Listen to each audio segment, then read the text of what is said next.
Howdy and welcome to the Cowboy Up podcast, brought to you by the legendary White Stallion Ranch in the shadow of the Tucson Mountains, along with Basecamp for veterans.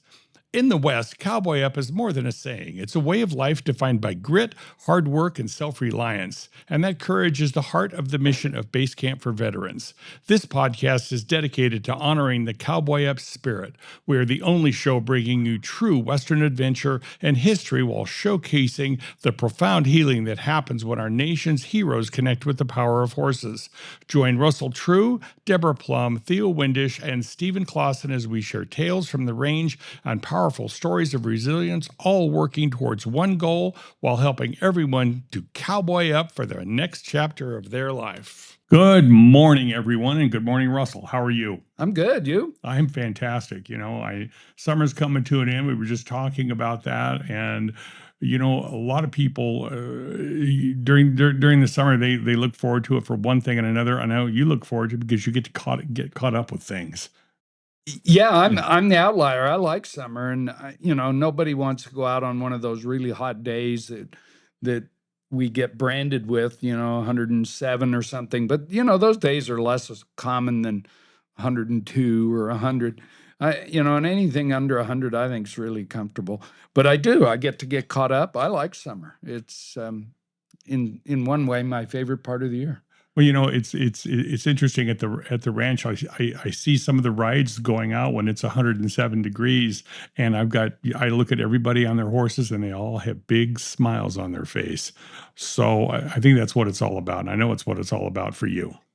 Well, it is, and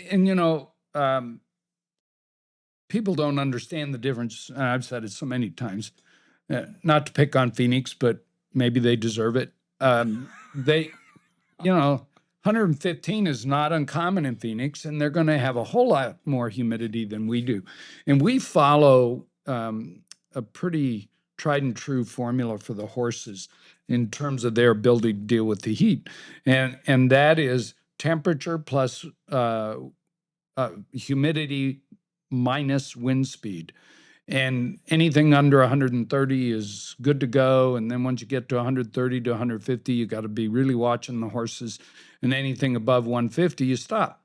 Well, in truth, if we were in Phoenix, we'd be over 150 virtually every day, unless the wind was blowing hard. So in Tucson, 100 degrees, 15, 16% humidity, 5%, 5-mile-an-hour wind, you're back down to 110, 111, and you're good to go. So we watch that, but we've never hit it. We've just gotten in the zone to watch. That's it.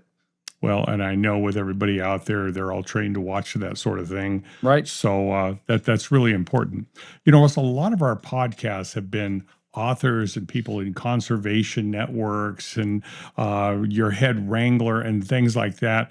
Some semi-serious stuff. Today, I want to take a break. I decided to invite someone in from a local whiskey producer, and I'm going to let her tell about that. And I want to talk about her whiskey. I want to talk about what's going on at the ranch and the Boots and Bourbon that we've got coming up. So it's going to be a lot of fun. So, Janna, welcome to the show. I'm happy you're here. Thank you. Yeah, what took so long, Stephen? Come on. So, Janna, tell us about who you are and what Del Bac whiskey is. And I've tasted Del Bac whiskey, and it's pretty nice product. It is a very nice product. So yeah, my name's Janna. I the Southern Arizona key account manager for Whiskey Del Bac. And Whiskey Del Bac is a local craft distillery. We specialize in making American single malt whiskeys. What we like to say is that we are creating our love letter to the Sonoran Desert. So that is what we make. Okay. Very, very proud of that. We do pretty much all of the grain to glass kind of handcrafting of our single malts. So we do our own malting in-house, our mashing, fermenting, barrel aging, and then we even hand bottle. There's bottling line going on as we speak right now. But what we do is we really try to make a whiskey that is truly of this place. and we use mesquite smoke to dry our malt with our Dorado. And we really like to lean into the Sonoran Desert as far as how we make our whiskeys. We don't have a climate controlled situation in our distillery. We really like to let the Sonoran Desert impact what we produce. Excellent. And so I'm a million miles from a whiskey expert, but by the way, it's fun. You gave us a tour one time, I don't know, a year or two ago, and you had volunteers in there bottling, and then they get a bottle for their work, and Yes. and it's all being done very officially, but by hand. It was fun to watch, and we learned a lot about the different. We'll talk about it, about the different barrels and things like that. But the Dorado, so. Is Scotch, I got to ask a question. Is Scotch, is that like tequila? Is that a name you can't use unless it's, Correct. what is that called when it's that? There's a term. There, you don't know either. So there's a there, but you can't, but that's what you're making. You're We're- making a Scotch-like product, whiskey product. Instead of peat, you're using in the Dorado mesquite. Yeah, so we like to say it's mesquited, not peated. Right, Yes, right, yes. right. And what do you use on the other whiskey? Then The classic, we use unsmoked malt. So it's our whiskeys are very Scotch-esque in that we do all the production in the single facility, and we use 100% malted barley. With our classic, it is our unsmoked malt, so it's very similar to a Highland or a Speyside style of Scotch. Whereas our Dorado, we try to mimic sort of like an Islay style of whiskey, where in Islay, the region of Scotland, they use peat, and we use mesquite. Yeah. and you taste it. And Yeah. and for the 10 people in the world that don't know about mesquite, it's a aromatic. It's of course grows heavily in this part of the world. And in fact, the owner of the distillery, Steve, used to make handcrafted furniture out of mesquite, Yes. and that's kind of how it led around, right? Yeah. So he did have a furniture company here in town called Arroyo Design, sorry. And he would make very fine furniture out of mesquite wood. He did that for 30 years. He serviced people like the Dalai Lama and Paul McCartney. He made some really good stuff. But when you're working with mesquite, you've seen mesquite trees. They grow all Well, over. I've actually worked a little bit when I was young with mesquite, so nice. it's a hardwood. And It is. And it doesn't grow straight. It's Right. got a lot of imperfections, which works well when you're finishing your product. It makes very exotic looking furniture. But you end up with a lot of scraps when you're doing that. And he would take his scraps home and would barbecue with them. A lot of times he would say that he was watching his profits go up in smoke. Yeah. So one night when he was barbecuing with his wife, Elaine, they were sipping on some scotch. She's a big fan of the heavily peated scotches, or at least was then. And she turned to him and was like, why doesn't anybody use mesquite to dry the malt as opposed to peat like they do in Scotland? And that idea had resonated with him. And he's a very curious guy. I'm 75 years old right now and runs circles around me. He does not stop. He's constantly looking into things, trying to discover what the world has to offer. And he got that idea and he ran with it. He bought himself a little still. Still there, right? It's still there, yeah. I saw it. It's more of a prop these days. Yeah, We right, don't use okay, it. but- It's cool. It is really cool. It's very beautiful. But he taught himself how to make whiskey. He, read as many books as he could, asked people, got lots of information, and eventually started making passably drinkable whiskey. At that point in time, he bought himself a bigger still and moved from his backyard to his wood shop. And he put the still in there and, was still making furniture at the time. And then he started making whiskey that was being enjoyed by people around town. Now, at that time, he wasn't exactly legal. So he was like a moonshiner here in Tucson. Then his daughter they have a very close family, and his daughter was in New York at the time. She was going to school, and she heard what he was doing and was like, okay, I've got to step in here. I could not imagine my father being in prison for doing this. So she came back, helped him, file the proper paperwork, went through the legal process, and Whiskey Del Bac, aka Hamilton Distilleries, was formed, and that was in 2011. So that was exactly 15 years ago, if you do the math. Yeah, that's pretty remarkable. it is. Yes. And Del Bac, the name. Whiskey Del Bac is actually a really cool name, and Stephen didn't realize it till a little bit later that it really does represent Tucson and this community. It's a trilingual name. Whiskey is English, Del is Spanish, and Bac is a Tohono O'odham term that means where the water reappears in the sand. Yeah. And for those who aren't from here, San Javier del Bac is the world-renowned, maybe the best example of a Spanish mission still on top of the ground, just south of Tucson. So San Javier del Bac, again, that combination of Spanish. They were Spanish missionaries, Jesuits first, Franciscans second. And then Bac is, as you said, where the water reappears, Tohono O'odham term. Yep.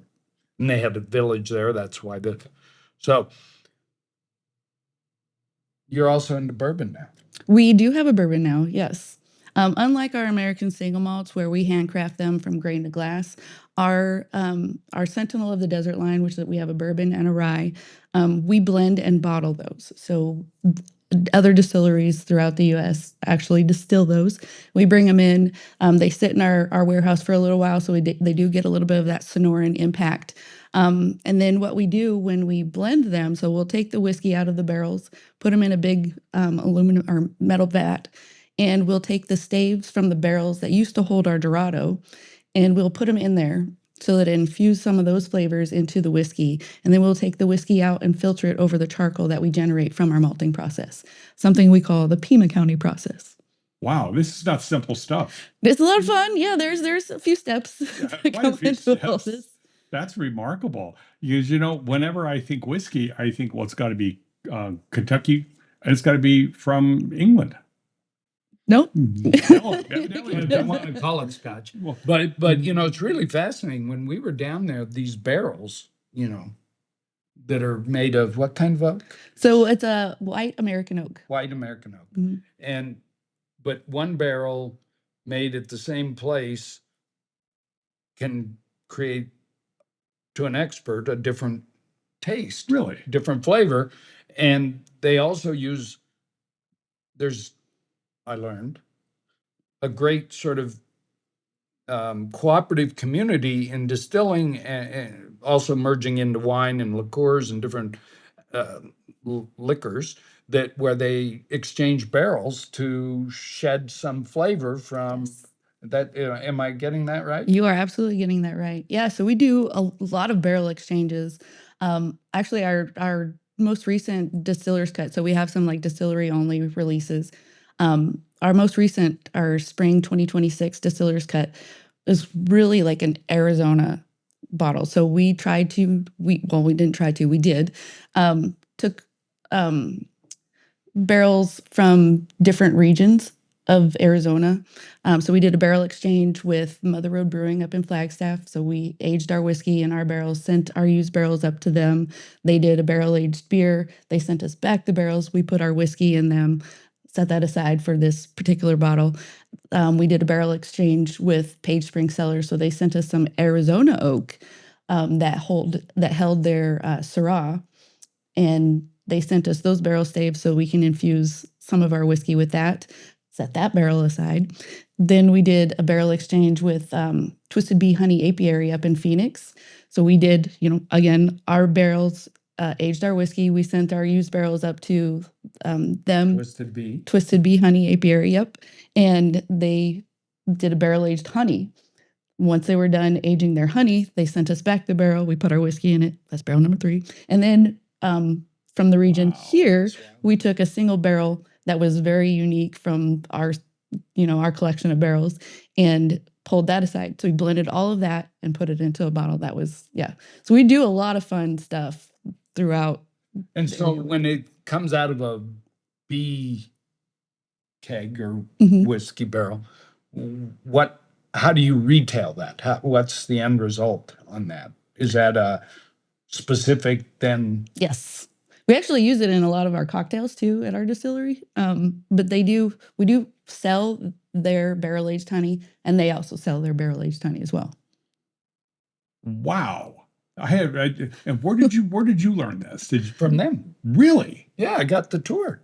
I knew nothing. And then when you go somewhere, because this craft distilling, and I think it's fascinating, and even though I know nothing, but you learn about, oh, this whiskey was in this brandy barrel from so and so, and they use the wine barrels, and then these barrels are going all around, and so. Any guess how many times will a barrel get used before it's? So for us, our barrels, we use them once. We could use them twice, but it doesn't extract as much as you would the first time. Essentially, like unless it's dried out, you could probably keep going if you keep putting fluid in there, whatever that fluid is, whether it be honey, whether it be wine, whether it be maybe there's a Calvados finish or whiskey finished Calvados. Like, What's a Calvados? Calvados is a French apple brandy. Yeah. So when you've done it once, if you don't have a deal with the honey people or somebody else, what happens to your barrel? We sell them to barrel brokers. We give them to different producers around town. I have a couple in my house for decoration. We also use them occasionally for events at our distillery as like little side tables for people. What we're talking about a barrel? How big is the barrel? How many gallons? Our barrels are 15 gallons, so they're small. They're 2 feet tall. Yeah, not very big. So we're not talking massive barrels. No, we do have with our bourbon and our rye. They come in 53-gallon barrels, which is the standard. Yeah. Okay. All right. Wow. But a smaller barrel infuses more flavor, right? Because there's more surface area to the mass. Is that a true statement? It infuses it. Well, I wouldn't say infuse. The whiskey releases. Yes, it extracts more flavors quicker. In a larger barrel, you still have those flavors, but it's not going to be extracted as quickly because there is not that the surface area, the mass. Mm-hmm. Yeah. So, what? I lost my train of thought on the. Oh, what do you call? There was a clever name for the tiny amount of whiskey that disappears. The stuff that's evaporated, we call that the angel share. The angel share, that's it. Yes. That's fantastic. All these little, and you picked this up at the tour. Yeah. You were paying attention. You really retained a lot. Well, I don't try to blow anything by this guy because he knows too much about too many things. Oh no, I know a little. So I asked you this, but define for people, okay, it's not Scotch technically, it's single malt whiskey versus bourbon versus rye. What are they each made of? What are their main components? Yeah, so all whiskey is made from grain. Whiskey is the overarching umbrella term, right? So all bourbons are whiskey, but not all whiskey is bourbon, right? So the type of grain that is used to make your whiskey determines the type of whiskey that you have. American single malts and Scotches are going to be made with 100% malted barley. Irish whiskeys are going to be made with at least 51% malted barley. Bourbon is going to be made with at least 51% corn, and rye is going to be made with at least 51% rye. Or 50%, sorry. And where it's made is also determined what it is called. Canadian whiskey is called Canadian whiskey if it's made in Canada, and it could be made with rye, corn, barley. So Canadian whiskey could be any of those. Yeah. And according to the TTB here in the United States, there's 42 different recognized categories of whiskey. Yeah. And TTB is formerly ATF Tax Trade Bureau. I'm sorry, I should know this. It's under the ATF. Yeah. Alcohol, tobacco, firearms. Okay. Now, I first became acquainted with Whiskey Del Bac at White Stallion's 60th anniversary. Okay, and that was an absolutely awesome event. And it just because I know that Russell and Michael and the entire True family are very, very committed to being absolutely authentic in everything they do. So that kind of told me something about Whiskey Del Bac and the fact that you were there.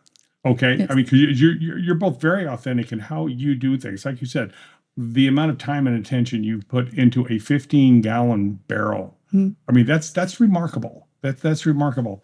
How did you become associated with White Stallion Ranch and the True family? How did that start?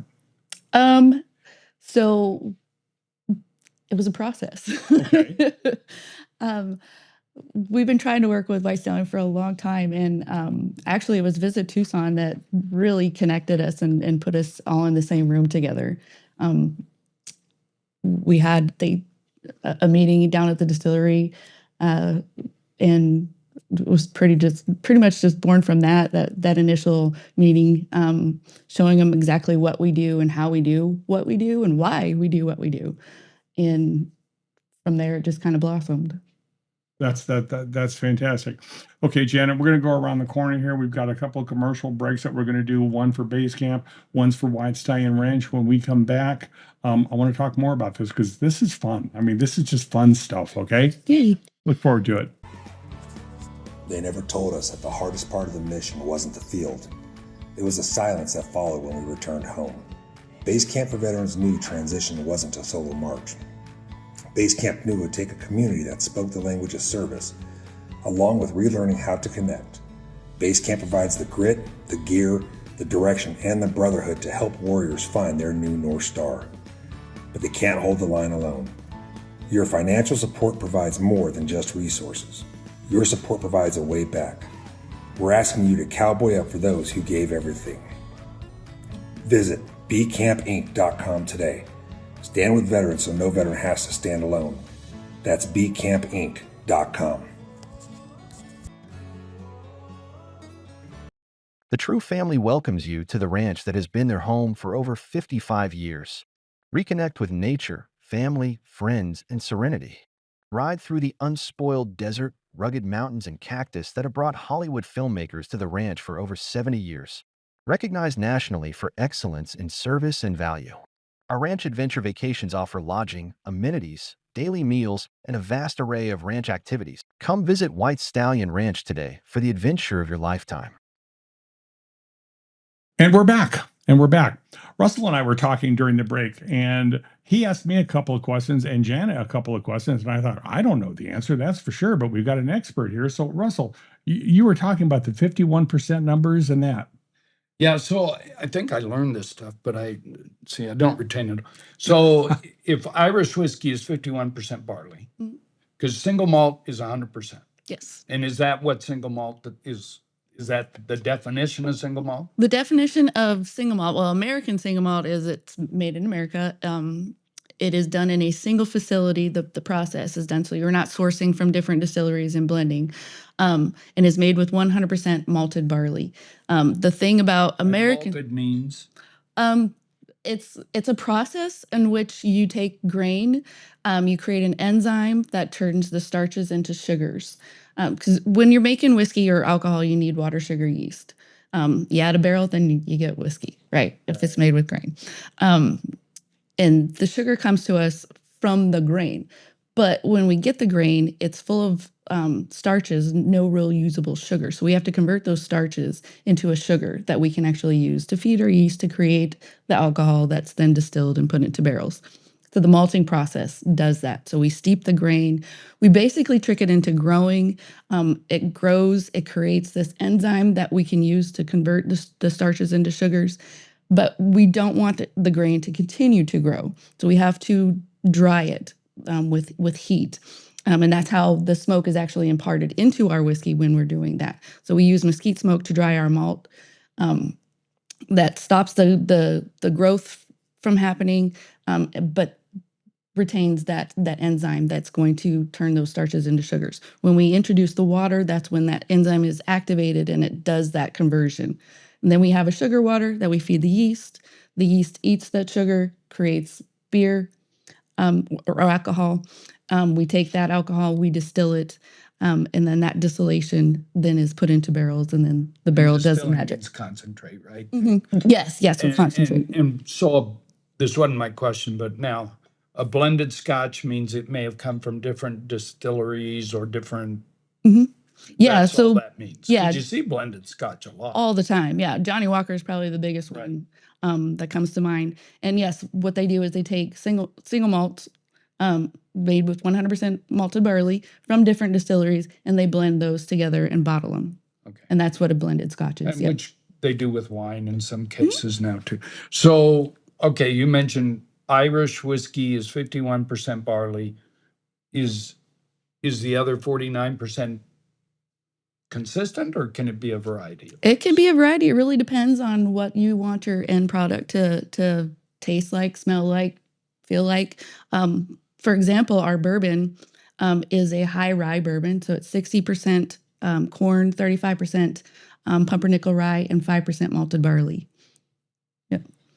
Interesting. Yeah. Most whiskeys too, because of the enzyme that's created in the barley.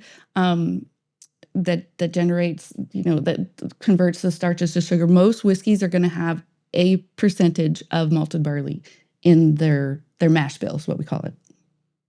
So who makes the determination whether something is good or not good or great? And do they do it just by smelling it or tasting it? I've got a brother-in-law who's a Culinary Institute of America chef, and he's thin, and he goes, no, I don't taste food, I smell it, which is how he seasons it. How do they do it at Del Bac? Yeah, our master distiller, Mark Verteller, he has an amazing palate. It's very sensory oriented. So it's not just smell, it is also taste, it's also feel. And all of those things is what he uses to determine when we have the product that we want as an end result. And a lot of people would like that job. So, but you've got to have that palate, right? Yeah. So is bourbon ever made straight corn, or does it always have some barley? It's going to have some percentage of barley, yeah. Because it seems like barley is the main grain for alcohol, other than grape for wine. So my brother tells me he kind of does manage our liquor, wine, etc. at the ranch. And he's telling me there's, we'll get a wine stock and it'll be popular, and poof, the winery's gone. And so you read about, for the very first time in modern history, at least, alcohol consumption overall is down. In some cases, you said to me, it's dramatically down. Yeah. But good news is Del Bac, but tell me the big picture and then the Del Bac picture. So yes, the alcohol industry is going through a very rough patch right now, for sure. I wouldn't say it's going to die off anytime soon. No, this has been that's Yeah. it's been around for a very long time, and I don't see the end of it. But it is definitely going through a very rough patch. Some of the larger producers are down upwards of 50%, which is it's a little scary for us. But we've definitely been able to buck the trend a little bit, as you said earlier. We're either flat or a little bit up year over year, which is great considering the environment right now. I would say. Yeah. I'll tell you a quick story to the point where everything has changed now. We had a PRCA, that's a professional rodeo, Cowboy, that's the big leagues of rodeo, and they had their sponsors summit one year at White Stallion. And so they were very kind. They let, if we wanted to come in and attend the meetings. So, I mean, we had Dodge, Wrangler, Justin, Pendleton Whiskey, and Coors, and all of their big sponsors were represented there, big companies, most. And it was around 2008, so the economy was, it was horrible. And so everybody said, oh, we can't sell trucks, and people were wearing their jeans too long, and then they looked around and said, well, I'll bet you alcohol boys are doing okay. And they go, oh, yeah. When things are good, people drink. When things are bad, they drink more. And it was fascinating. I thought it would never change, but it has. It has. Well, there's also, it's kind of strange, like in COVID era, when people were sitting at home and not knowing what to do, a lot of folks did start to dive into alcohol. Yeah. And the whiskey industry really kind of blew up at that point. So there was a lot of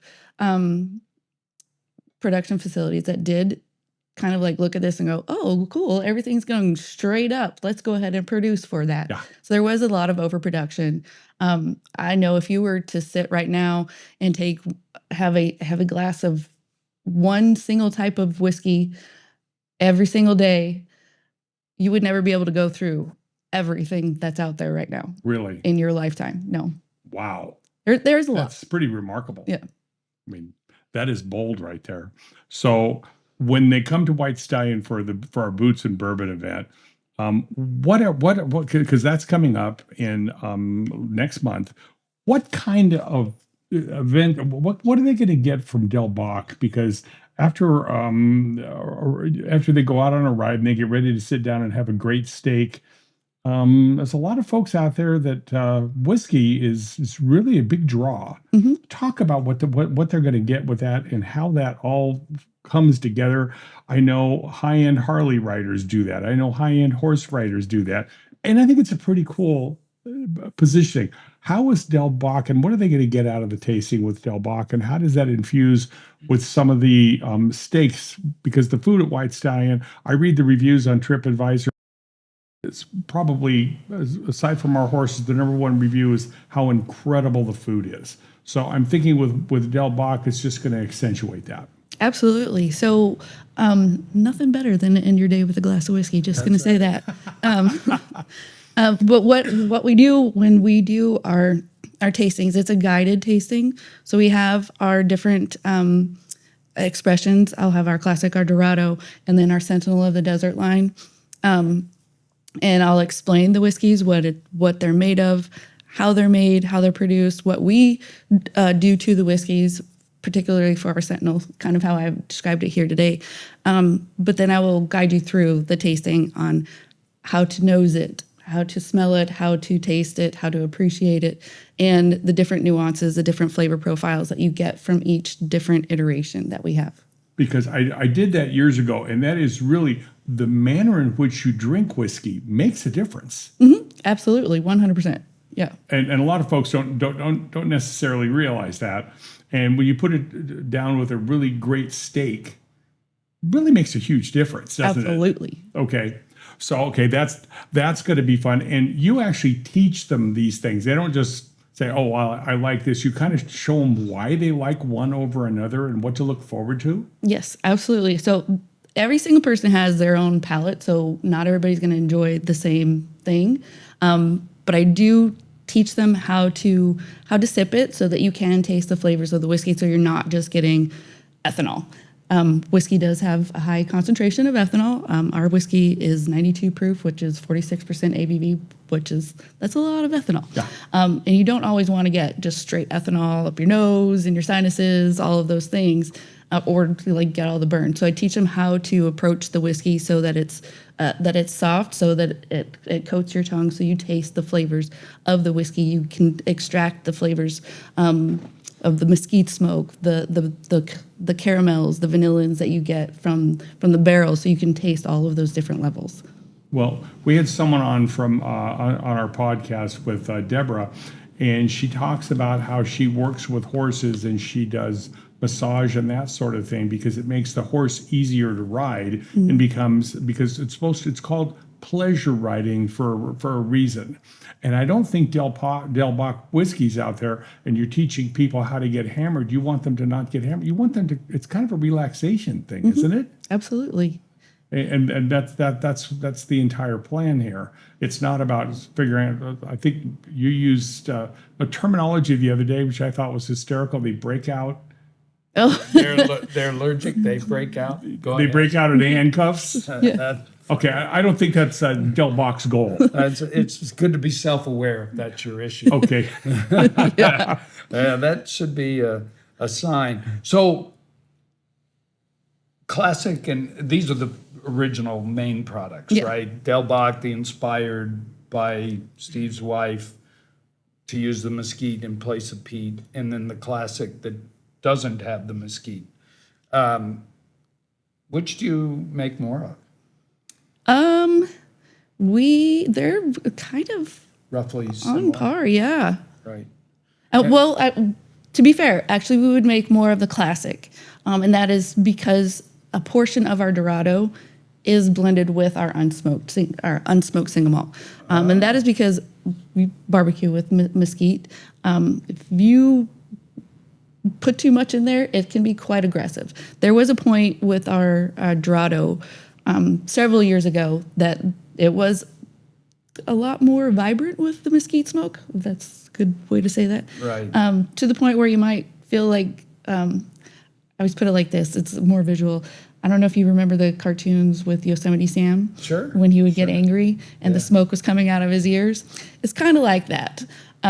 We don't want that. That's not a good look. That is not a good look. No, so we do blend a little bit of our unsmoked malt with our mesquite smoked so that it doesn't come off that aggressive. And that's presented in the Dorado. in the Dorado, yeah. Just take the mesquite Just down a notch. presence down a little. Yeah, I mean, I've had it, and the mesquite is there. It I is mean, there. There's not. It's a unique, and you're unique in that regard, right? Yeah. Are you the only ones doing it still? So we're not the only ones. However, we were the first. Okay. So somebody is seeing Yeah, what you're over- doing, and Well, it was actually almost about the same time, and really it's just a few months that separate us. That's But we were the very first to use mesquite smoke in our single malt.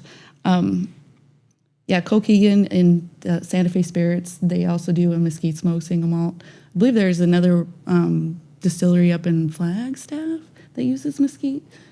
But there are other single malt producers that also try to lean into their own terroir. Up in Washington, they use applewood.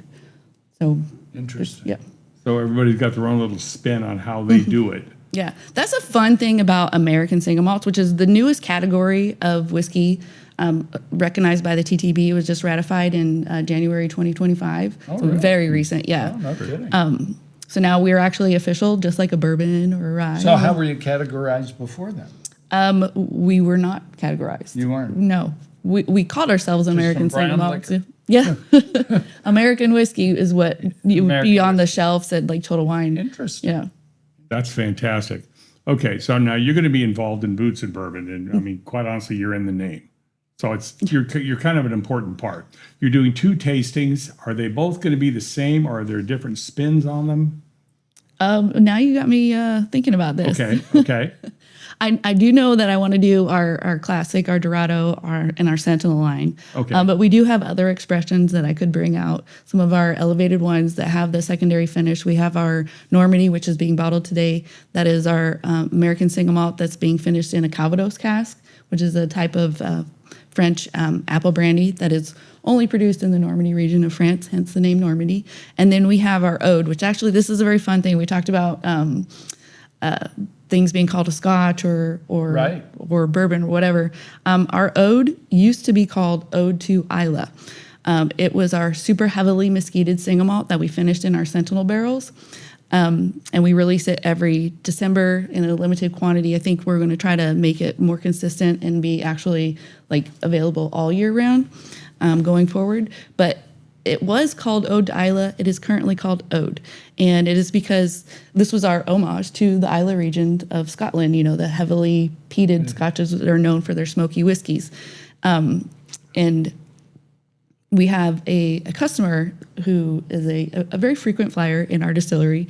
And he brought a bottle of our Ode to Isla to Scotland for a whiskey convention. And he tasted different distillers on our whiskey. And they got video of them praising it, going, "Oh my gosh, this is great stuff." Well, shortly thereafter, we got a letter from the Scottish Whisky Association saying cease and desist. Because Get of that Isla out of yes, get the Isla. Any reference to Isla, they own the rights to that. So, and they're very litigious, and they have very deep pockets.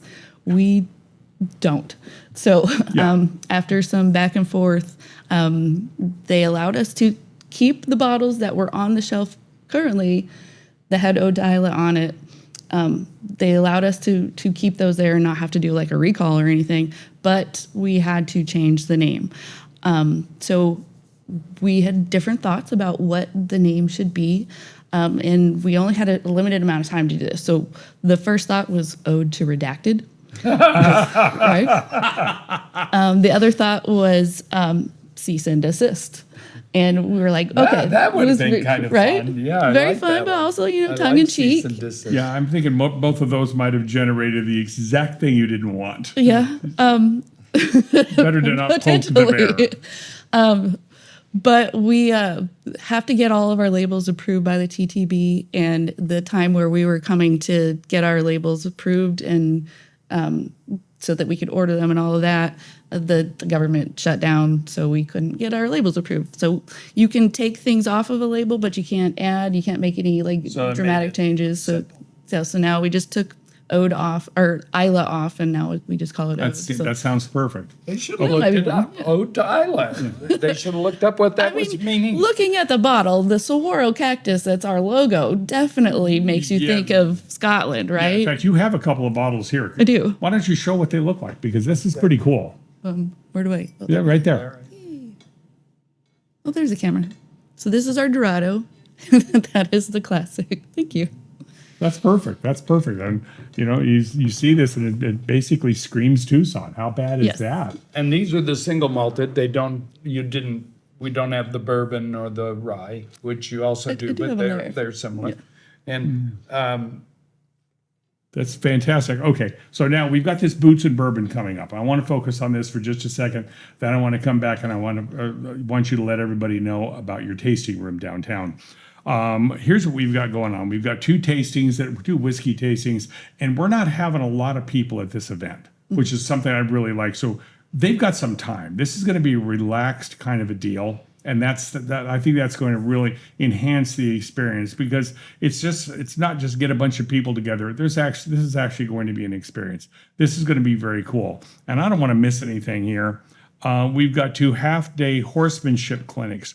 We've got a sound bath with the herd, which is a quiet grounding experience with at the ranch raised beef. Now, are you having the Criollo? Yeah. Okay, the Criollo beef, which is fantastic. You're also doing the full American plan, which is breakfast, lunch, and dinner.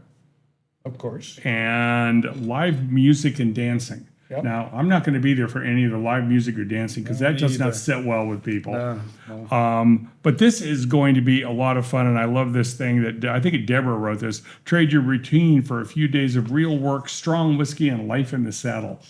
And it just sounds really good. And anyone can find out more about our Boots and Bourbon at whitestallion.com. Just click on events, drop down the menu. You'll see it. It'll explain how you get involved. It's really going to be a good time. We've got a couple of spaces left. I'd encourage you to log on again to whitestallion.com. Check it out. If you're at all interested, I would say get involved sooner as opposed to later, because we do expect it to sell out. Janna, how do they visit Del Bac, and where are you all located? So we're located right in the middle of town in Tucson. We're located at Grant and I-10, just west of the freeway. Oh. If you're familiar with the area, we're in an industrial location just behind the Angry Crab Shack. That's kind of how I describe it to people. It's Google is not very friendly with us. They often try to take you around in circles and not to where we're actually located. So yes, behind the Angry Crab Shack. So right in the middle of town. You can visit us every single day. We're open. We have a tasting room. We have a little bar set up. We have some cocktails, but we also do give tours on the weekends, currently Thursday, Friday, Saturday, noon, 3 and 6. You can book those tours on our website at whiskeydelbac.com. As we head into winter, we're going to open up more of our tour time, so we'll be able to accommodate maybe a Thursday night or a Wednesday night tour as well. But currently it's noon, 3 and 6 on Friday, Saturday, Sunday. Okay. If a group wants to come in and reserve time, is that something that you folks can accommodate? We can accommodate lots of different things. We actually just had a fashion show very recently in our distillery. Okay. Yeah. We do private tours, which that can be coordinated between our front of house gal, Jessica Hennessy. She runs the tasting room and the retail space, and she coordinates those sorts of things. And then larger groups, if you want to come for a public tour, you can still book those online. We do about 15 people at a time. So, Okay. you know. With a last name like Hennessy, I think that probably That's- fits really, really well. That was kind of funny. So, award-winning Yes. whiskeys. Yes. Award You winning. won some nice awards and gone out there in this, despite the decline of alcohol, the craft distillery business was really on the rise. So there's a lot out there that you were competing against. And Yes. So That's excellent. Anything else you want to share, Janna? I don't know. well, I'll tell you, you know, I really enjoyed the tour. It was, I don't know, a year or two ago, and it's fun where they are, and you get the little bar, and then you get out into the distillery, and like I said, when we were really? there, they were bottling. You know, I mean, they've got the casks there. So you actually get into the barrels. into the distillery. You should definitely come to the distillery. It's one thing that's really unique about our tours. Also, a little plug, named top food and beverage tour of by Tucson Weekly last year. Oh. So yeah, our tour guides are amazing. Everybody is just full of knowledge. Very friendly place. Very welcoming. The one thing about our tours versus like tours of different distilleries around the United States is you're not behind a plexiglass shield. You're not in like a designated guest spot only. It's very immersive. You are in our production space. You are smelling the grain. You are tasting the grain. There's a chance that you're going to taste some of the beer off of our fermenters. Potentially taste some of the whiskey that's coming off of the still. Like, Wow. There's a lot of, it's very interactive and very immersive. Yeah. That's excellent. I mean, I know when you go to the Jelly Belly tour, which doesn't sound like near as much fun as your tour, but you're on a ramp above everything and you're looking down. You're not really looking at anything, and it sounds like that's not the case. No, it's definitely not the case. You're in our space. Yeah. That's fantastic. Janna, thank you so much for taking welcome. Thank the you. time to come in. This was really a lot of fun having you. You know, Russell, I just don't think there's anything you don't know a pretty fair amount about. It's a little intimidating from time to time. I just listen. And you listen with intent. So again, I want to invite everybody, if you have any interest at all in Boots and Bourbon, and it's going to be a very nice crowd, a very select crowd. And I say crowd, and it's going to be a small crowd. It's going to be intimate. You're going to get a lot out of it. You're going to have a lot of fun. It's going to be something you're going to be talking about for some time.